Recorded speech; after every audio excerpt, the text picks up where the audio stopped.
Alright, so our next example is one thing from the hardware store, and that is PVC tubing. Okay, so I took one section of PVC tubing. This section is 7/8 of an inch in diameter, and what I did is I took a piece of rattan and carved that for a brace end.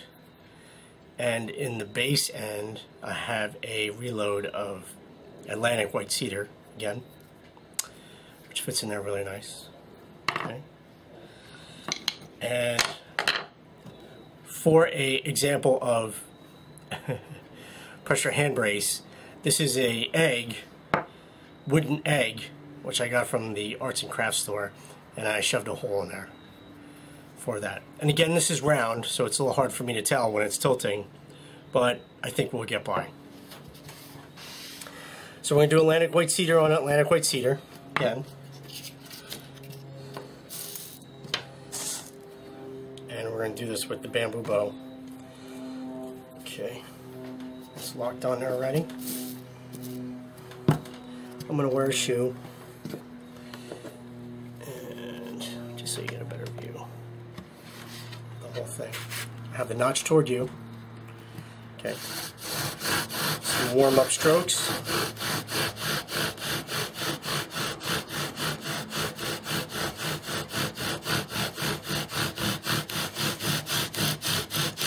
And we're going to go for some speed, some rotations. We got a coal already, I'm sure. Yes, we do.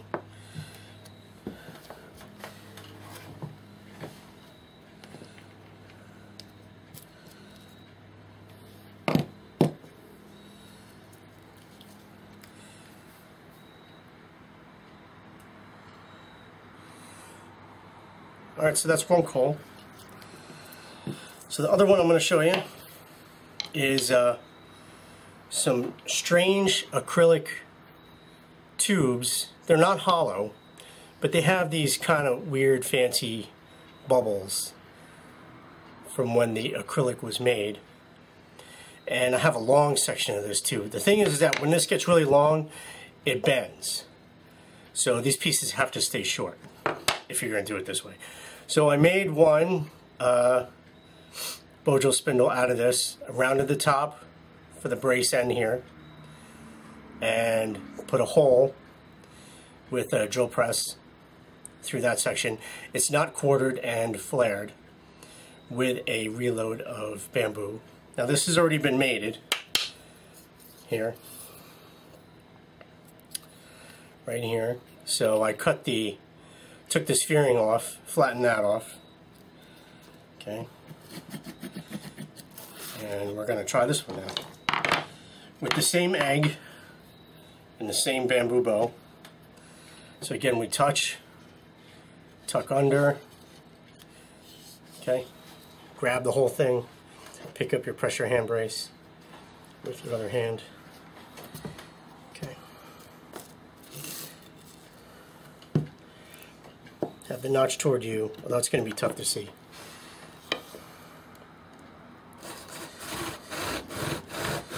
Warm-up strokes.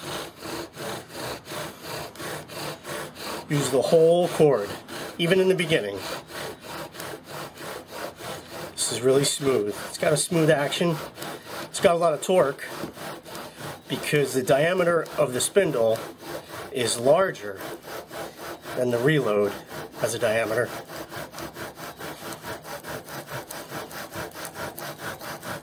That should do it.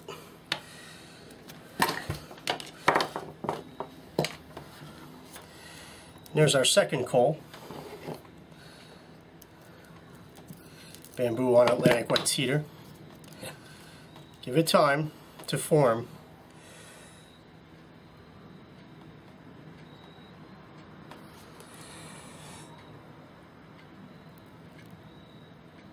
And there's our two coals.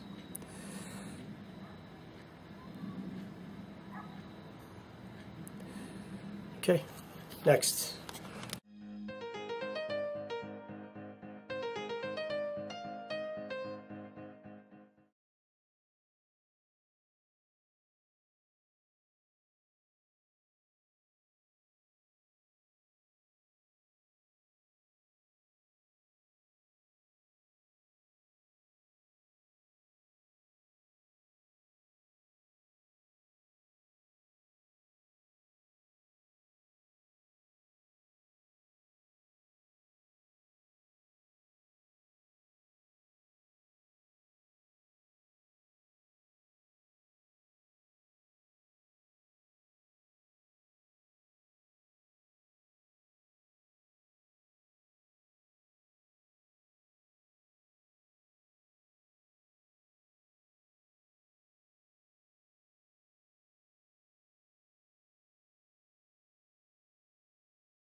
Okay, so my next ones are all metal tubing of some form or another.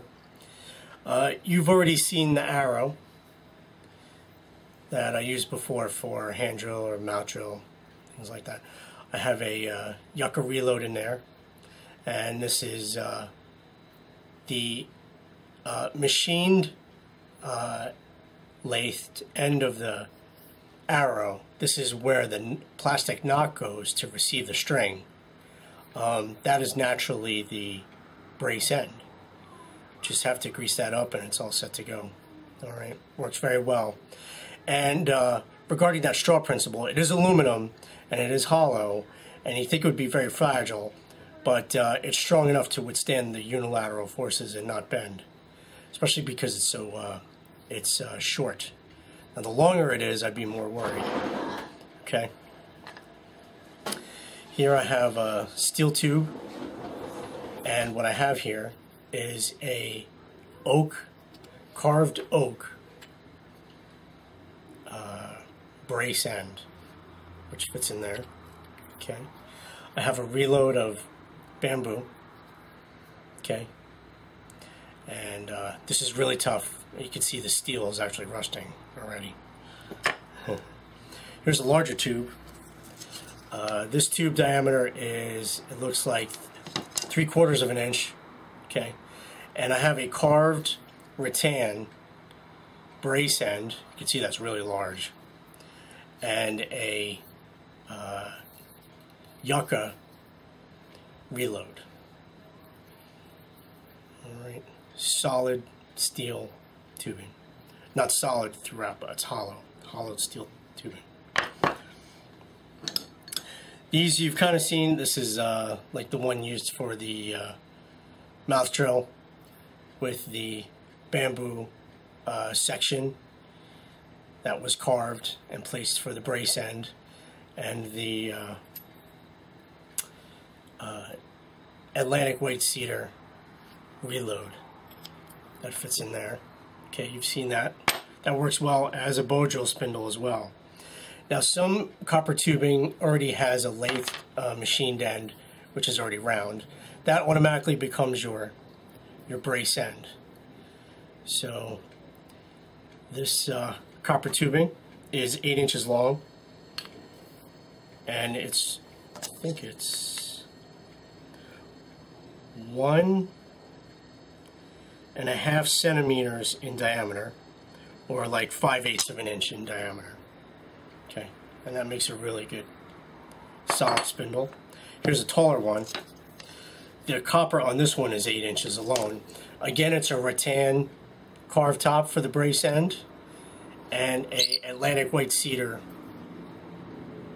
reload. Okay. But you've seen copper work, so we're not going to do that again. But now you saw the Swiffer work as well for the mouth drill, but here we have the handle of that Swiffer. Okay, and here again is our reloading reload, if you want to call it that. So this actually fits and snaps in here. I carved it below, like if this was like a knock in a node in bamboo. I cut it just below that so I could fit the reload in there. This reload is yucca for this one here. Okay. Now this other piece of Swiffer tubing, I have a carved piece of antler for the brace end in there. And here in the reloading reload section, I have another reload of yucca, which fits in there. And it seems like that would turn in there, right? That wouldn't be any good. We would have to stabilize that. I might even cut the 4/4 flares in there and actually get a larger reload and fit that in there. clamp that down maybe. Okay. These are from the golf clubs. These are the handles. Now here, the tubing goes right through the handle. So what I had to do is, at the very, very top of the golf club handle, I had to take off the rubber tubing which covers the metal tubing, okay? And this actually, the top of the golf club is actually the bottom end, the base end. So down here, the lower part of the handle of the golf club, this is actually the brace end. And here I have some carved antler, again, as the brace end, and a yucca piece for the base end. And again, on this other golf club handle, I have no reload in there. You can see the hollow tube. Okay. And the brace end, again, is another piece of antler. So of these, I'm just going to kind of demonstrate the golf club handle, okay? And to keep in the spirit of them all being metal, all right, I'm going to use a copper T as a pressure hand brace. I'm going to use the small one, this one here, okay? This is the 1/2 inch T, as you can see, okay? You can use the bamboo bow, touch, wrap, tuck, go to the end of the bow, lock. Now what's good about the golf club handle is that it's rubber. Rubber provides more friction. And again too, the spindle is larger than the reload. So there's going to be more torque. Okay, you got that bicycle gear thing going, like when you're going uphill. Put down our cold transfer device. This is the Atlantic white cedar again. I'm going to wear a shoe just for fun. Okay, and we're going to pick this up so you can see. I got the notch toward you again. Now the T is going to fit right on top of there. Okay. And let's do some warm-up strokes. It shouldn't be too bad because it is yucca. Yucca on cedar.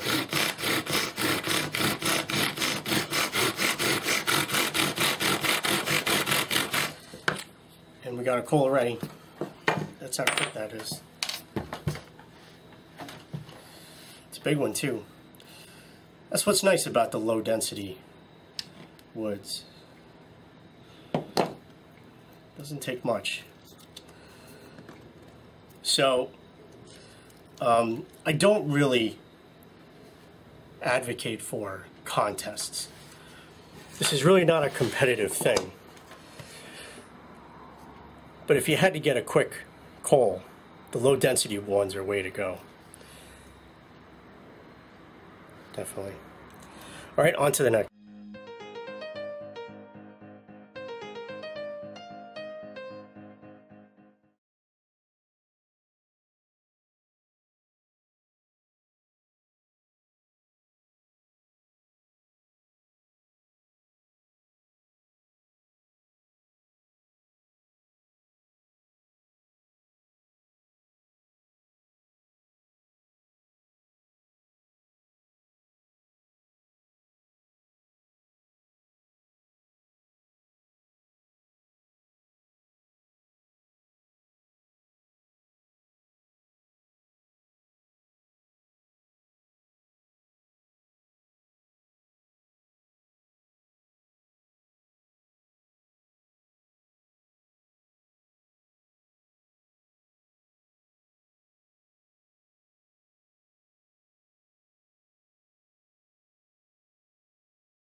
Here's one of the metal ones that I forgot to show you. It's a galvanized pipe, and with a cap that I rounded off on my grindstone. And the weight of this is very heavy, so I wouldn't even need to add a whole lot of pressure, considering that the reload is just yucca, which is again low density. But I forgot to show you that one too. This is pretty sizable. But now we're talking about bones and antlers. So this is a like a leg bone of a white-tailed deer, like a cannon bone it's called. As you can see, it's very straight, fairly. But it's in the shape of a D. There's a flat spot, and this groove right here is where the sinew of the leg usually lies. So when you go into the legs of the deer to get sinew, it's going to be usually lying against this part of the bone in the leg. And then there's the back round section of the leg bone. Okay, and these are hollow, as you can see from this section here that's broken off. Okay, they are hollow tubing. So that sets us up for making spindles, like this one. So this is the cannon bone of a deer, kind of rounded off that D shape into something more round, even though it's kind of squarish. And to keep in with the spirit of it, the brace end is carved antler, but the base end is a piece of yucca. Okay, and just because I don't like to see the bone split, because once the bone starts to dries out when it's left out, it'll start splitting if there's any pressure that's breaking out of the bone. So I just reinforced it with a hose clamp there. This one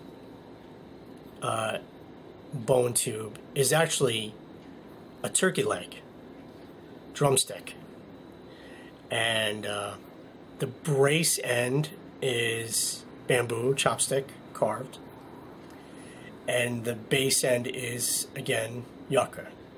Okay, and again, because I don't like to see them break out, it's supported with a hose clamp. Okay, and I'm going to show you both of those.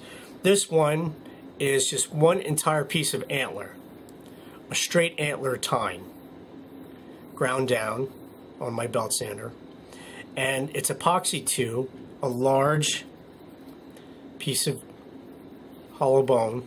Okay, cut the tube off here, and here just another section of leg bone, and the reload fits in here, whatever I choose it to be. And because it's oval, it doesn't just spin, it's going to grab that reload in there and keep it in there, as long as the bottom is shaped cylindrically against the base. And this one works really well. I really like that one.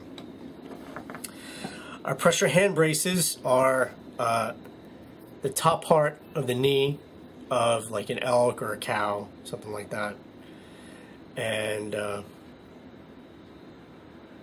because I don't know where this came from, but I filled the inside with a little bit of epoxy, just to kind of keep that from being non-combustible in there. All right, and so I would hold that up against my wrist area of the palm, grab my fingers around it like that, and just bear down on it with that. But I'm not going to use that one today. I'm going to use these tarsal bones that are in the feet area, the hoof area of hoofed animals. These came from large deer. Okay, tarsal bones. So I'm going to demonstrate the turkey leg and the cannon bone with these. So the small tarsal bone, I'm going to do the turkey leg. We'll do that one first. Got a new cold transfer device there. We're going to do this on Atlantic white cedar again. And I mainly use these because I have a lot of material of that. So I'm just starting to use it up. So we string that right on there. Now this is kind of a bit of a tight fit. You have to kind of get your fingers to kind of just hold it in place. I'm going to use a shoe. Okay.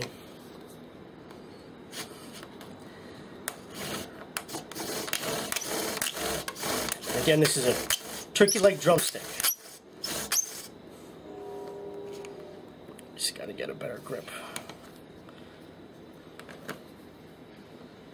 I'm going to do something odd and hold it like this. But I'm going to hold it against my leg. Okay? Because I don't need a lot of pressure.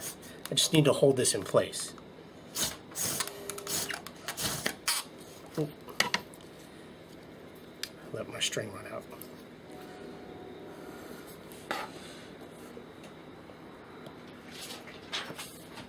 Okay.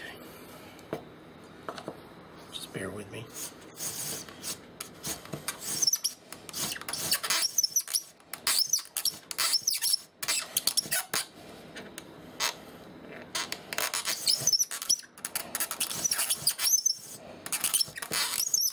The turkey leg's a little crooked, so it makes for an odd spindle. Hold on one second.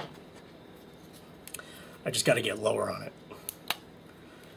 There's a slight bend toward the top, and the bend causes it to catch. See that? That's much better.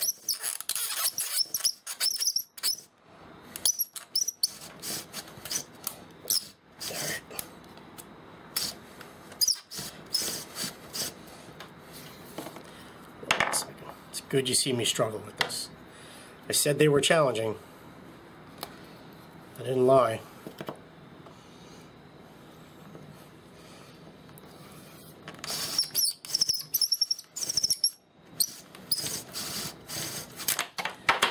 Oh. Well, there you go. So the unilateral force broke the bone, although it has worked in the past. I'll show you a picture. But I want you to see that that's what happens. Unilateral force. Now I have to get a new turkey leg. So now we're going to use the larger tarsal. And we're going to do this in the Atlantic wood cedar again.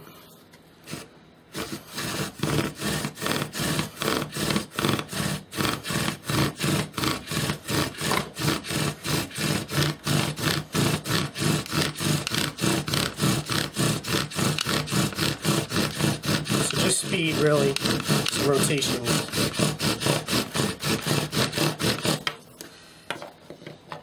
And there's our coal.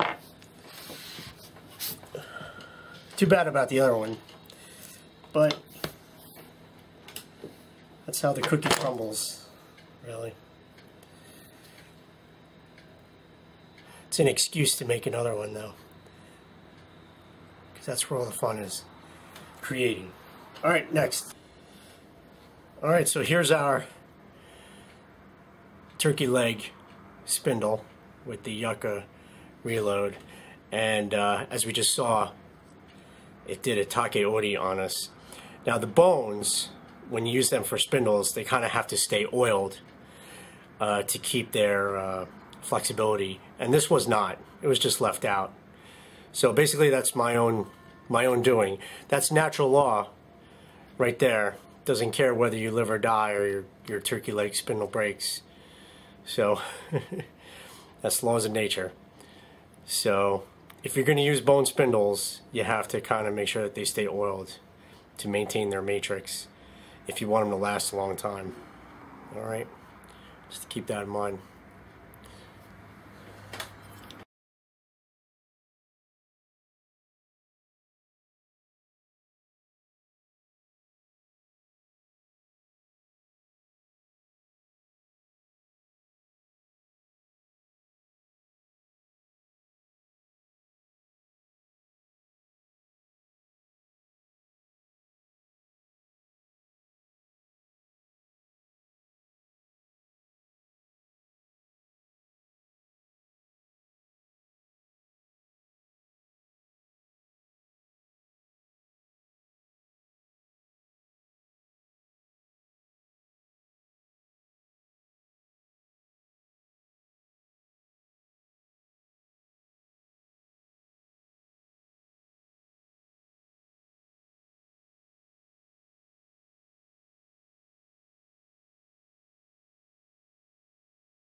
So you're going to think this one's pretty crazy.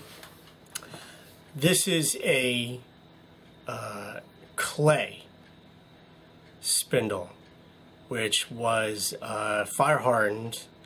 I mean, it's not of the porcelain type where it's like ceramic. It's kind of an earthenware, kind of stoneware kind of clay.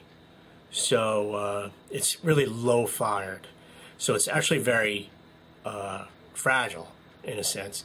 And it's not very practical at all, but it was fun to make.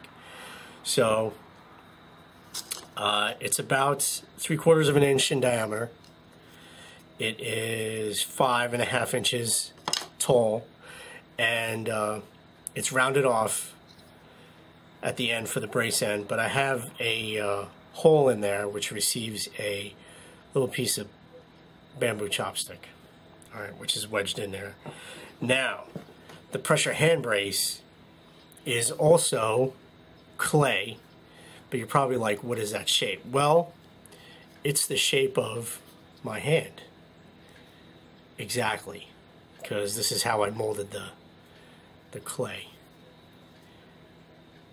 As you can see, all the fingers go around there. And where is the hole? That's right, it's in the wrist area of the palm. Okay. So it's actually a kind of a pressure hand brace can't get more perfect than this, in a sense. So, but a clay spindle is really not very practical. And we're going to try bamboo on bamboo here. All right. Let's give this a whirl. I'm going to wear a shoe, see if this holds it in place. I'm going to use a bamboo bow. Oh.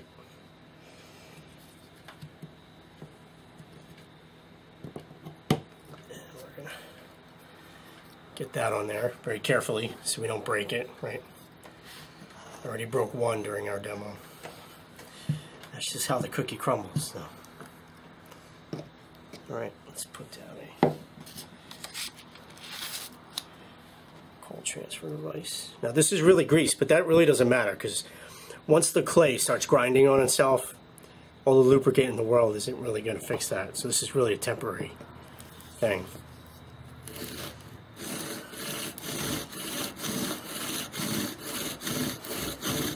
This is really a crazy thing to do, actually. Not very practical at all. So, not a lot of pressure, just rotations, really, at this point.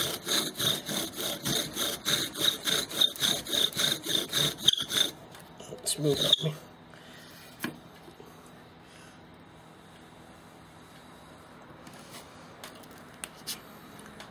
That was moving all over the place.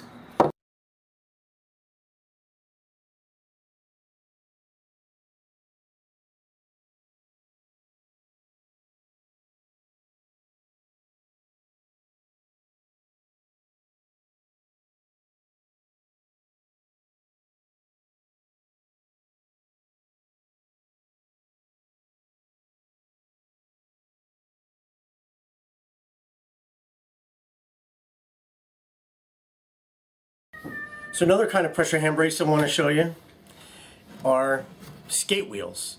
These happen to be skateboard wheels. I guess you could use roller skate wheels as well, but they have the ball bearing mechanism inside. And I have a chopstick here with a shouldered brace end, and it doesn't need to be lubricated because it just fits right in the bearing part of the wheel. Fits in there. And the thing is, you don't just buy one, you have to buy a set of 4, as you can see on the package. So just to give you a quick idea, I'm going to make this board together. This is Western Red Cedar, and I'm just going to show you real quick. I'm going to wear a shoe, hold that little board down. Okay.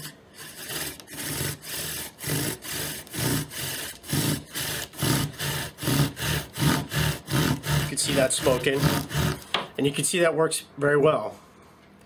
In fact, I'm going to make the in fact what I'll do is I'm going to show you this instead. This is a skate key, which came with the package of the 4 skate wheels.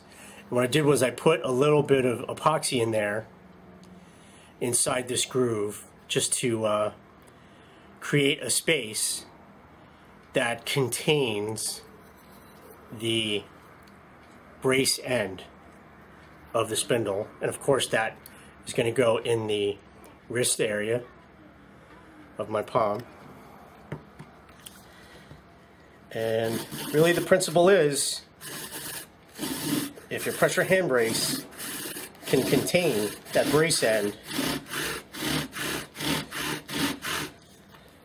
and you can see that working.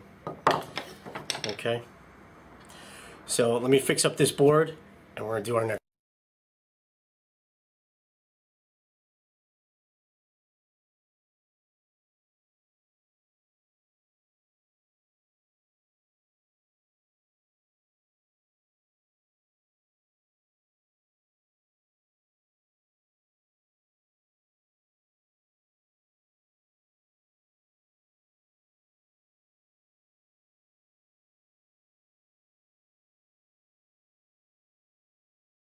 So along with that principle, I have here a oak oval like knob, which I got in the arts and crafts store.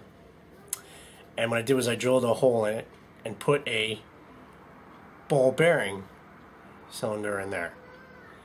Now with that same principle I just showed you, we're going to do our clay spindle, because obviously lubrication does not work on something that's abrasive as this, as a brace end. So we need to come up with something else. So the brace end of this fitting in the bearing just lets that spin freely without there being abrasion. So we're going to use our Osage orange bow, and I'm going to wear a shoe.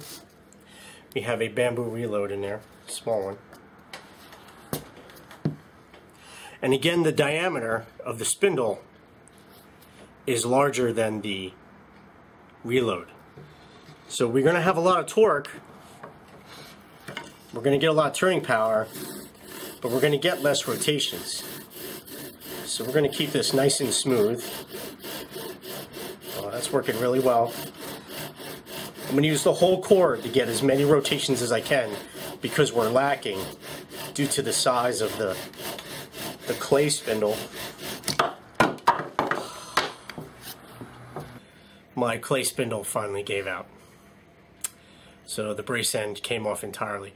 But what I was doing was I was following that same principle as the skate wheel, and here, because the abrasiveness of the clay doesn't work well with other materials, because what it does is it just scrapes everything down. No matter how much you lubricate it, it's just like having a spindle made of sandpaper. So I'll be making another one of these at some point soon, but I'm going to put this one aside for now. But as you can see by the photos, it has worked in the past. But them's the breaks. Alright, next.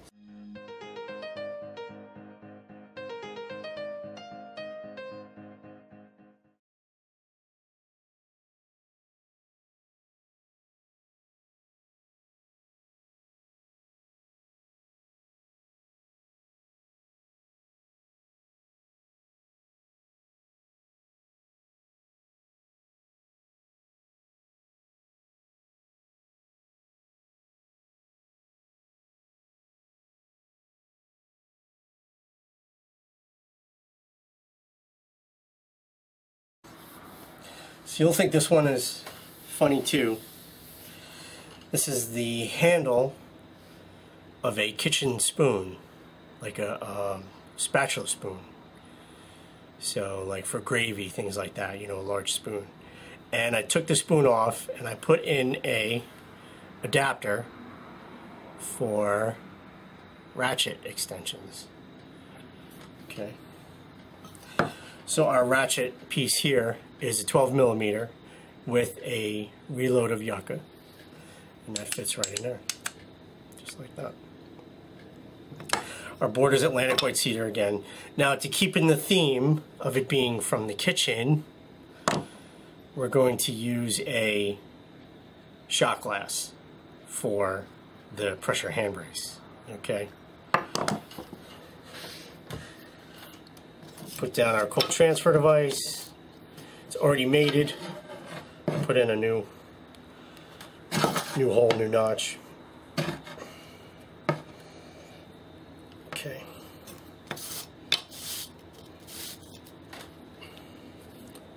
One sec.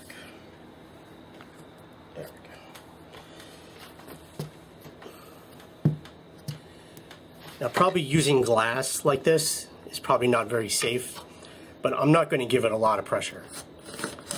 This is why I've chosen the yucca and the Atlantic white cedar. So I don't need a lot of pressure, I just need speed and rotations.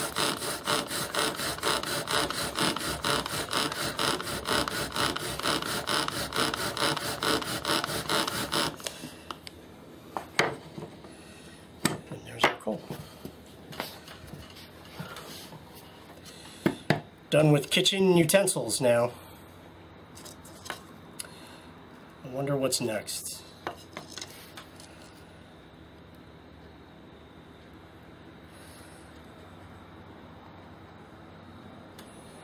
All right, here we go.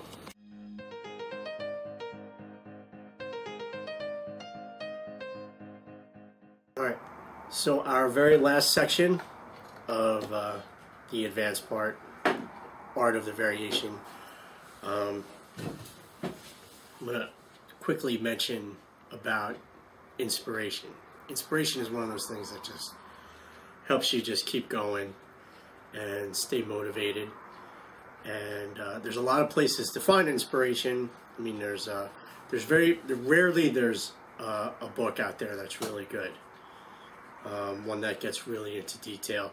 There is one called Making Fire by this Australian, and I'll show that to you later. But a lot of things nowadays are videos. I mean, you can go on YouTube or just about anywhere and find all kinds of people doing all kinds of friction fire things. And so some examples I want to mention is, I was looking around myself and I saw this guy doing a corn cob spindle.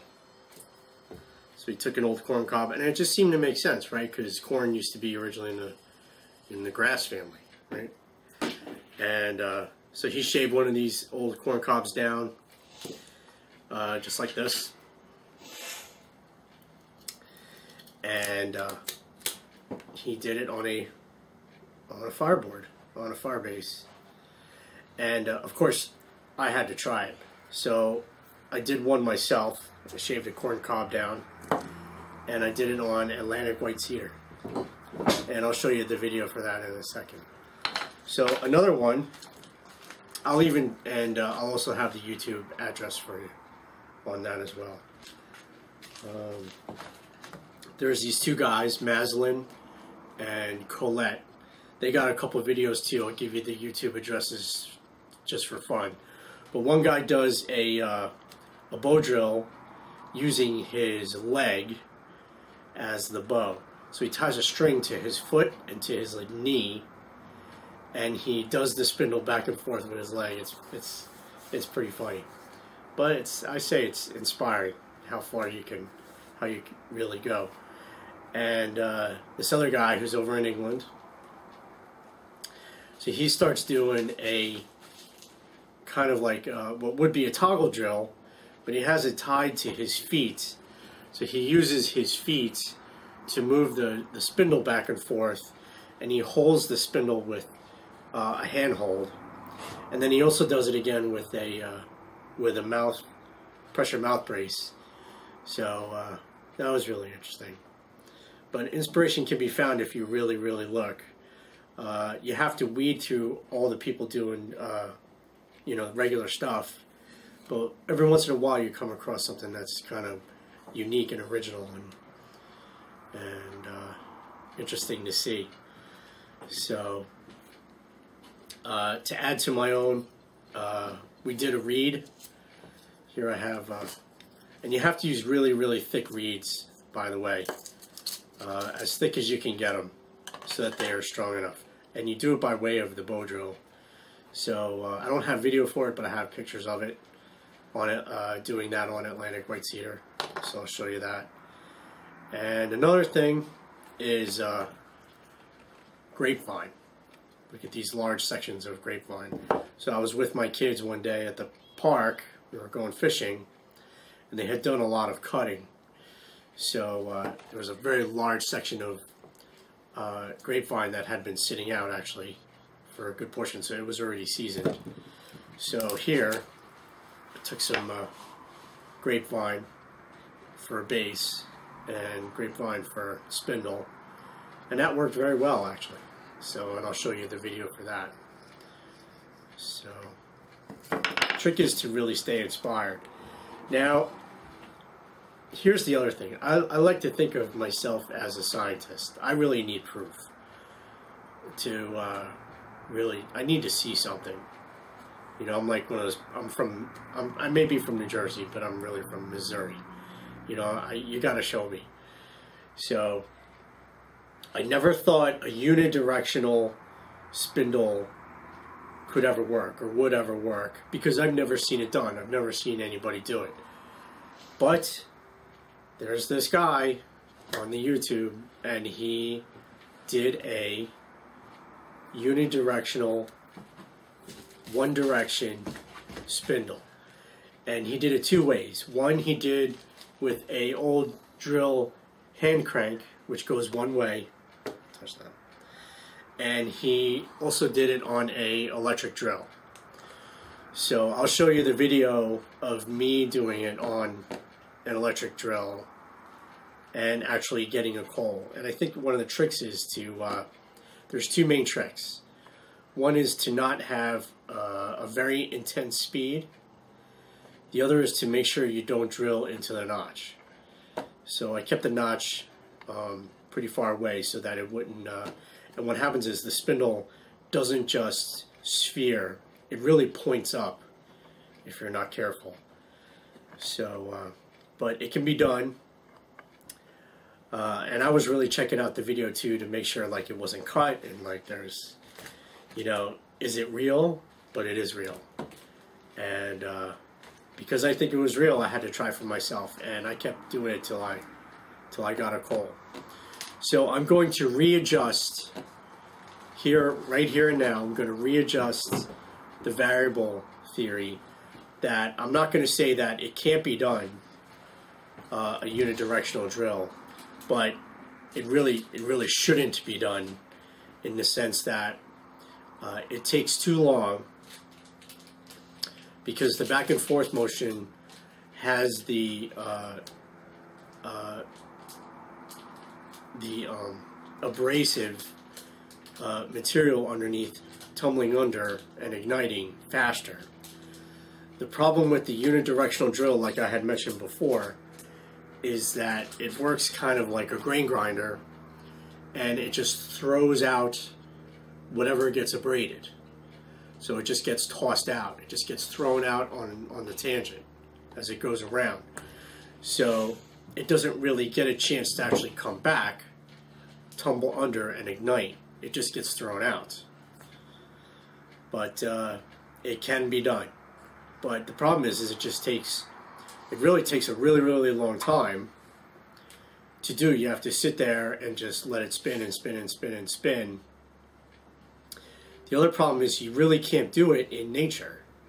You can't just make a spindle spin in one direction. Like, you can't just have like a 200-foot long cord and just kind of keep pulling it as it spins in one direction. Like, you just can't, you can't do that. Or you can't just keep spinning the dowel in the spindle in one direction. It really just doesn't work. It's just not practical. So in that sense, we stick to the saying that you must definitely do the back and forth motion. But I'm definitely, it can be done unidirectionally, but you don't want to go that route. It takes too long, and the method for trying to do it in a unidirectional way is really not practical, which is why it's pretty much never done. So, but it could be done. So as a scientist, I'm going to say that it can be done. So, all right, so let me show you those videos, and I'm also going to put on the addresses for those people I mentioned, and I'm going to throw in the address too for the guy that does the unidirectional drill, because all these people will get credit for what they've done. They were an inspiration for me to kind of, you know, keep moving along, try new things too, and should be for you too. So to give them credit, here's their YouTube addresses, right? And after that, we're going to move on to Epimethei and the afterthoughts. All right, check these out.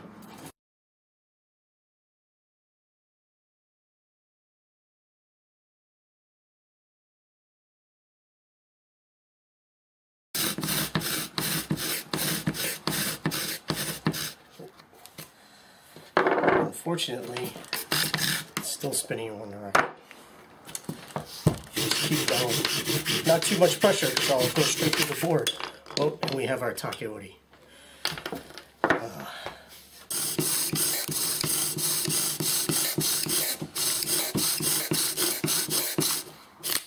Oh.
Grapevine on Grapevine.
hurt? No. When you touch.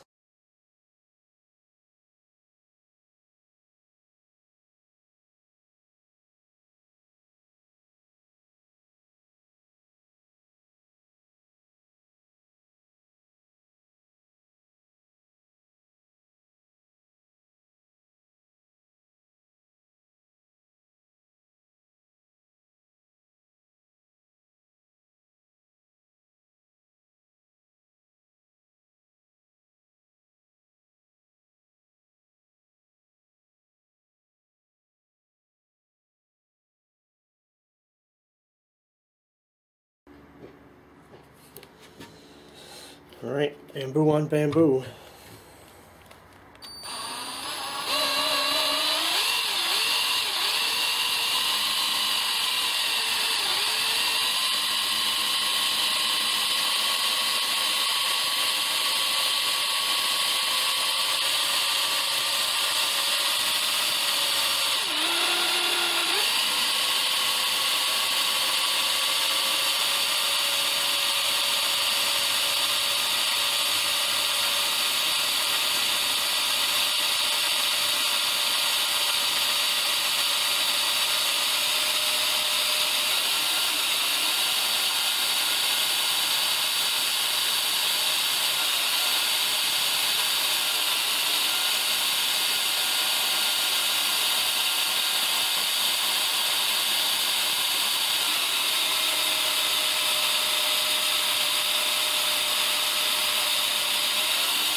Oh, there's a coal. It can be done.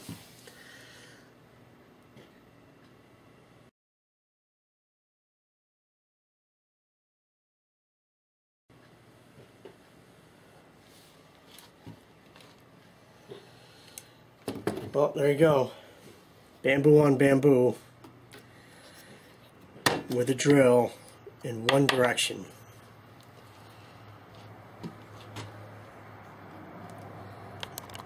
There it is. There's the proof.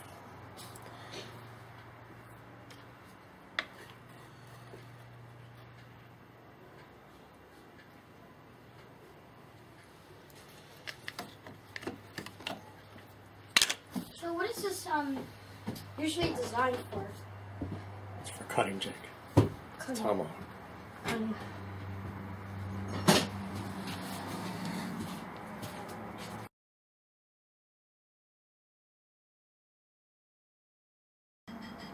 Alright, so I'm going to do the corn cob demonstration, but we're going to do that with a cord of wisteria. So here I have about 12 feet of wisteria vine, which grows in my front yard, and still has the leaves on it. I just cut it.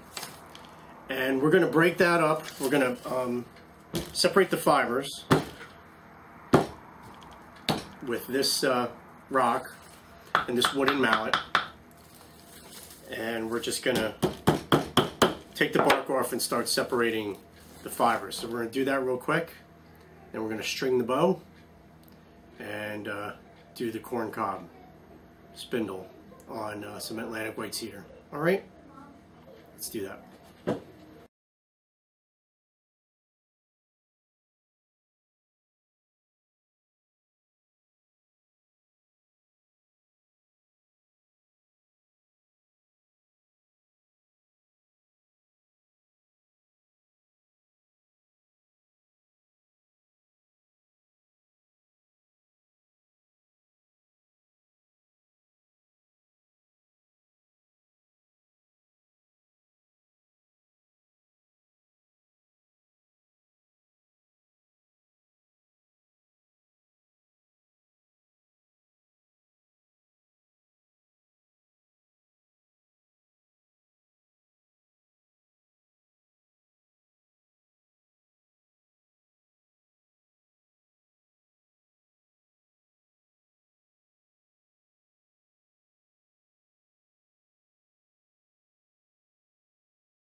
So I tightened down the wisteria cord because it was getting too loose. We're going to try again.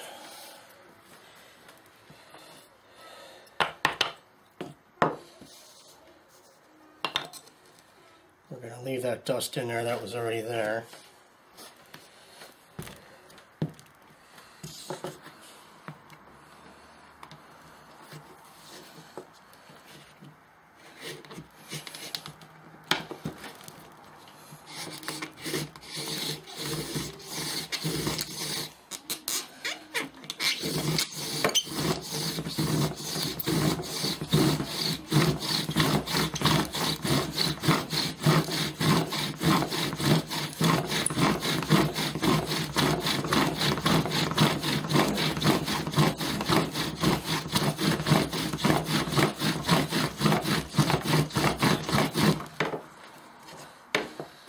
And there's our coal.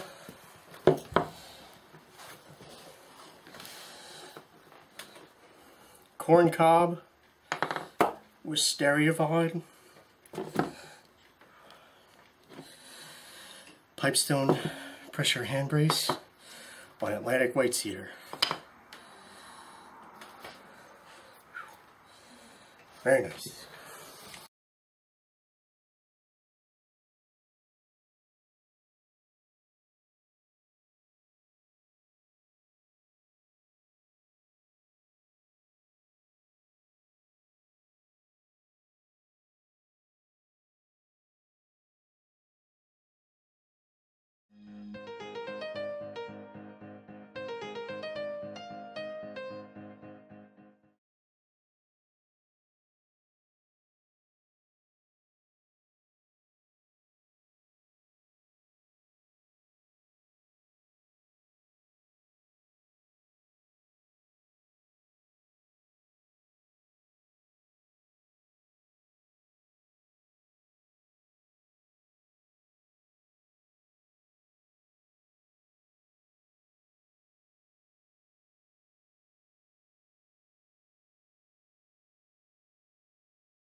Well, I think you're going to find this one very fascinating. Probably by the photos, you're probably wondering what that is. And actually, so did I when I first saw it on the internet as I was looking for inspiration. Apparently, this is some kind of old drill device where you hold the top knob here and you would, with this crank, this turns. And I was wondering if that could possibly work. Now you're probably also wondering why I'm doing this in the bow drill section. Well, technically, in a way, this is sort of the same thing. It has its own attached pressure hand brace up top, which is freely spinning, and this handle takes the place of the bow. I mean, it's almost like bowing, because in a way, it is a unilateral force as well, because it's only to one side. Now look, I don't get, if you could see, I don't get a lot of rotation on that. In fact, I get one rotation. Watch the hose clamp. It goes around once. That's one rotation. That's not a lot. So you know what I'm going to have to do? I'm going to have to like go all out with speed in order to even make this thing work. So we're going to try it on a basswood base with a, I don't know if you can see, I've hose clamped a section of hollow bamboo to as a reloader attached to the metal shaft here, and I've attached a bamboo chopstick in there. Okay, so what I'm going to do is I'm going to set the camera up so that you can see me just go all out and do this process. All right. All right, so last minute change of plans. The board is actually Atlantic white cedar. The bamboo reload is still the same. Now, how I figured usually the best way to do this that I figured out is two ways. One, with my hand resting on what's the pressure hand brace, this free spinning knob here, I do one of two things. I'll rest my chest on it, or I'll rest my clavicle and my neck with my chin on top of it like this. So either one. And what I'll do is a kind of underhand grip and pull and push the handle up and down this way. Again, it's only spinning once around, which is almost no rotation at all, practically.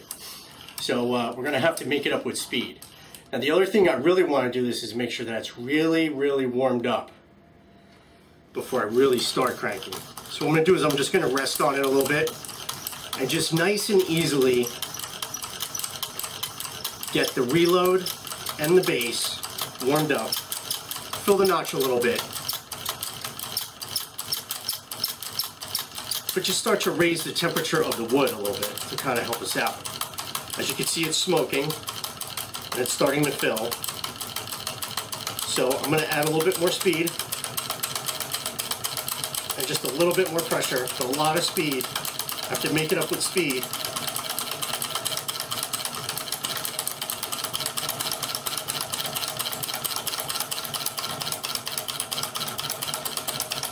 And we got us a coal. Look at that. So I'll try not to break this.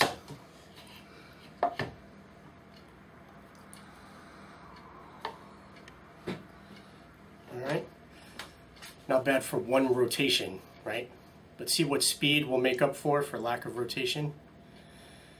Right, Jake? Mm-hmm. Sure.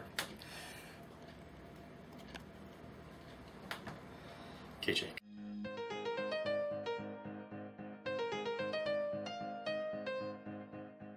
I'm already done with it. Are you? Alright, just hold on. 1 minute, that's it.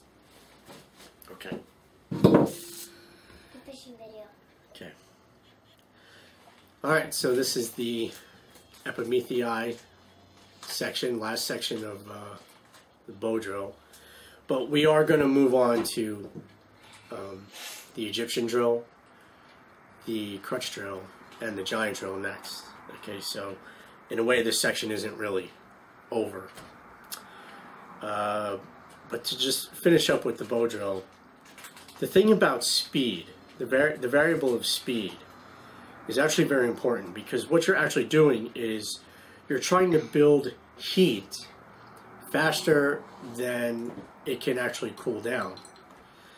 Now you have to keep going faster and faster and faster with your speed so that you can actually raise the temperature up with your friction. But the thing is that you have to go at a fast enough speed to be able to raise temperature, because they are related. The faster speed you can go with your friction, the more you can raise your temperature along with the friction. I mean with applying pressure. So the way I see trying to do speed as a variable is kind of like a leaky sieve. You know, it's like you're trying to catch water, but water keeps pouring out, But so you have to keep, you have to add water faster than it can leave the leaky container, if that makes sense. Or kind of like a leaky boat. like with a boat with a hole in it. You got to bail out the water faster than the water coming into the boat, kind of thing. So that's kind of how I think of speed. You have to go fast enough to get it to that temperature, maintain that temperature faster than it can start cooling. All right, so you have to maintain it.